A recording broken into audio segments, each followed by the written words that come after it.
Pag-usapan natin in this video yung mga land bank credit cards, maging yung annual fee, at ano muna yung dapat nating malaman bago ka mag-apply ng credit card na ito. By the way, kung first time mo sa channel na to and gusto mo pa ng mga online tutorial videos katulad nito, please click the subscribe button.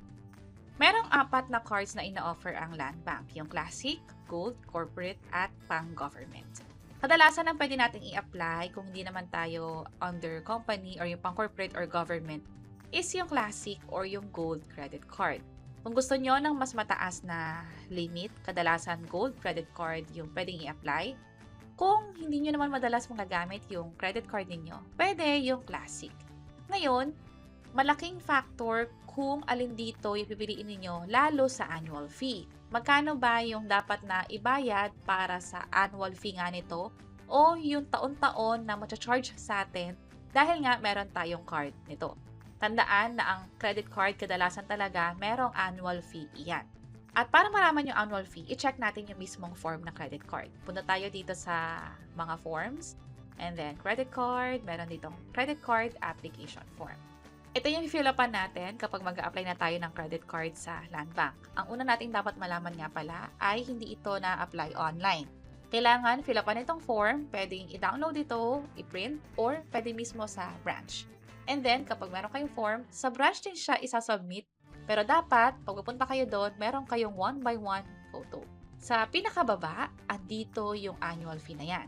Para sa classic, maliit lang yung annual fee niya kumpara sa gold. Nasa 1,000 pesos yung classic at 250 naman yung supplementary. Ano ibig sabihin ng principal tsaka yung supplementary? Yung sa principal, kung sino talaga yung nag-apply ng credit card, siya yung tinatawag na principal. Ibig sabihin, siya yung pinaka-may-ari. Kung sakaling gusto mong idagdag yung ibang tao, like yung husband mo or yung spouse mo or yung anak mo, kapatid mo, pwede naman siyang sumakay sa account mo, sa credit card mo. Ang tawag na sa kanya ay supplementary. Mangyayari dahil dalawa na kayo sa card, yung limit nito ay masashare between the two of you. Kapag naman gold, kadalasan nasa more than 200,000 yung ina-offer, pero depende pa rin yan kung magkano i-approve sa inyo. Ang annual fee naman yan o yung babayaran kada taon ay nasa 2,500 at yung supplementary is nasa 1,000. So yun yung dapat nyong i-consider kung mag-gold ba kayo or classic. May mga pagkakataon na practical para sa atin yung credit card, pero tandaan, pwede itong maka-apekto ng malaki sa finances natin, especially kung hindi siya ma-handle na maayos. Pero just in case na kailangan mo for emergency o halimbawa naman may gusto kang bilhin, gusto mo siyang gawing installment, pwede talaga dyan ang credit card. Wala kasi sila tinatawag na installment conversion fee. Marami pang ibang benefits dito katulad ng sinasabing maintenance fee, over limit fee, wala daw sila noon. Sinasabi rin nila na meron silang pinakamaliit na penalty fee for late payment. At katulad din ng ibang cards, meron din silang mga perks at promos. Especially kung mag-travel kayo, may mga global promotions na pwedeng ma-avail or ma-enjoy by just using these cards. At paano nga ba mag-apply? Fill upan yung form, kailangan may 1x1 ID na siyang i-attach dito sa first page. At kailangan din ng valid ID. Dito sa mismong page ng Land Bank, sa Facebook page nila, yung verified, sinabi dito kung ano nga ba yung mga requirements. Kung sakaling employed ka, pwedeng hingan ka ng ITR. Kung wala naman noon, a Certificate of Employment. Kung wala din noon, pwede ang latest na payslip. Also, kung foreigner ka, hihingan ka rin ng ACR or Alien Certificate of Registration. At para i-submit, katulad ng sabi natin kanina, sa ngayon, wala pang online. Kailangan pumunta sa pinakamalapit na Land Bank branch para makapag-apply nga ng Land Bank credit card.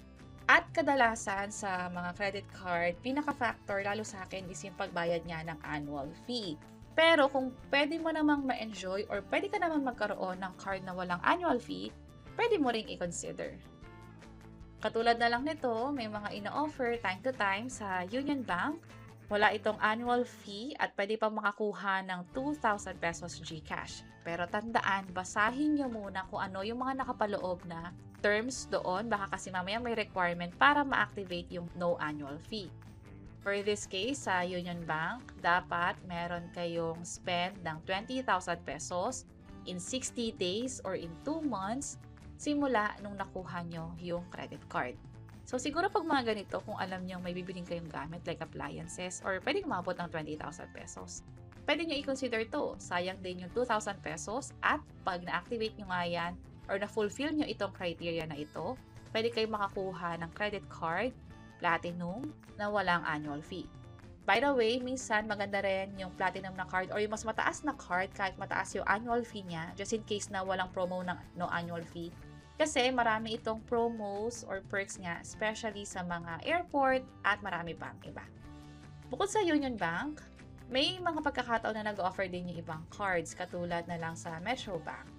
Dito naman, meron din silang requirement, 30,000 pesos within 90 days. May iba namang card na walang ganitong requirement pero again, i-double check niyo kung ano ba yung mga nakapaloob na requirement or criteria para ma-activate nga yung no annual fee. And that's it. Sana nakatulong tong video na to. Kung pakiclick ang like button at para sa iba't ibang mga tutorial videos, pwede nyo i-check ito nasa baba. Sana makatulong. See you sa next videos. Bye-bye!